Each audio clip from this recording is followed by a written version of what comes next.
Et avant de passer au titre de ce journal, les informations de dernière minute, on revient sur le décès dans la nuit de vendredi à samedi d'un prisonnier de 36 ans à la prison de Sequedin.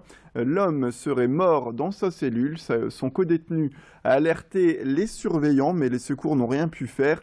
Alors selon les dernières informations, l'homme souffrait d'un mal indéterminé. Une autopsie est donc prévue et une enquête également est en cours.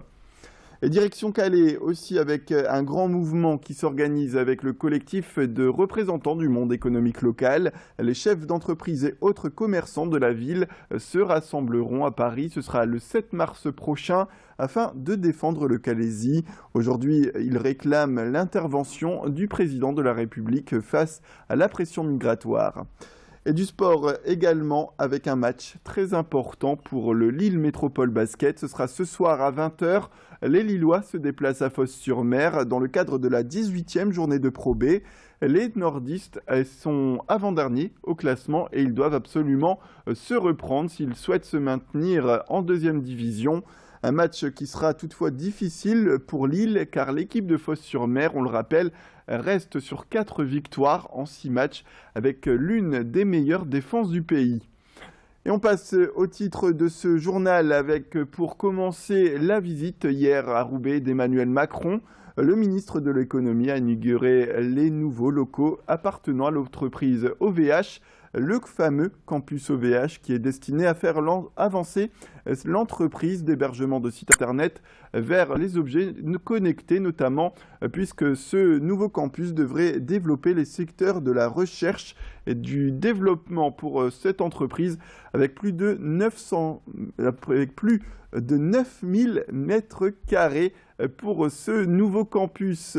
Emmanuel Macron qui était au micro de notre journaliste Céline Huret pour vanter cette entreprise qui embauche aujourd'hui 1200 salariés.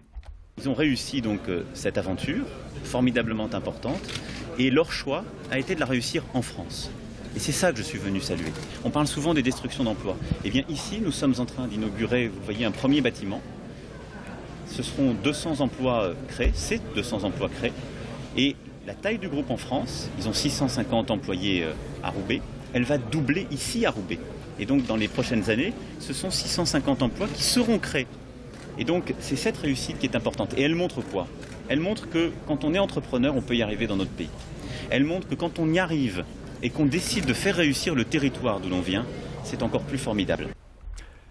Et on part du côté de M pour parler de la Villa Carvois. Cette bâtisse architecturale des années 30 va prochainement atteindre la barre des 100 000 visiteurs depuis sa réouverture. C'était il y a 8 mois. Et son succès a attiré l'œil de la chaîne France 5. Vous le voyez sur ces images.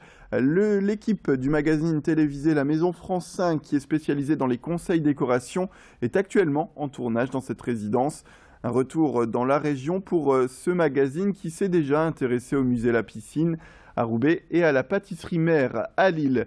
Églantine Meyer et Stéphane Thébault, les présentateurs, sont tous les deux donc en ce moment à la Villa Carvois. Notre équipe de journalistes est allée à leur rencontre. Ils présenteront ce reportage, ce magazine, le 25 mars sur cette bâtisse. On les écoute. C'est l'ensemble de l'architecture et de cette œuvre réalisée par Malès Stevens qui nous laisse comme ça sans voix, parce qu'on se dit comment cette personne a pu penser à des détails aussi pointus il y a 80 ans.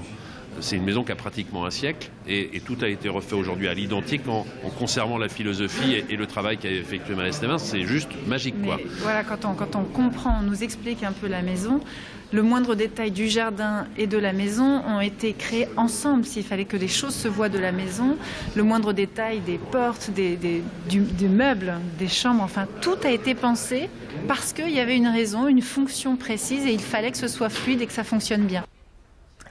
Culture et art également dans ce flash avec les arts du cirque, désormais accessibles à tous. C'est à l'homme derrière le complexe Kinépolis que le Centre régional des arts du cirque propose des stages aux jeunes à partir de 5 ans pendant les vacances scolaires. Donc pendant ces vacances, l'association Vous trouvez ça drôle, qui est intégrée à ce Centre régional des arts du cirque, est l'organisatrice de ce stage.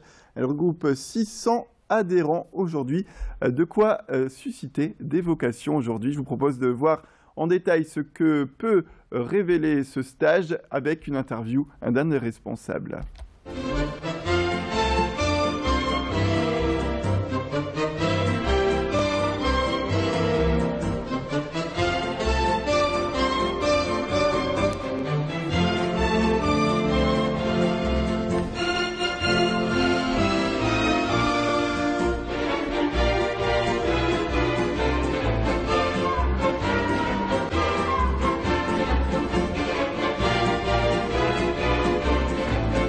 Ils peuvent réaliser beaucoup de choses à partir de ce qu'ils apprennent dans l'instant. Comme vous avez pu le voir, le jonglage, on commence par une balle, 2 balles, 3 balles et ainsi de suite.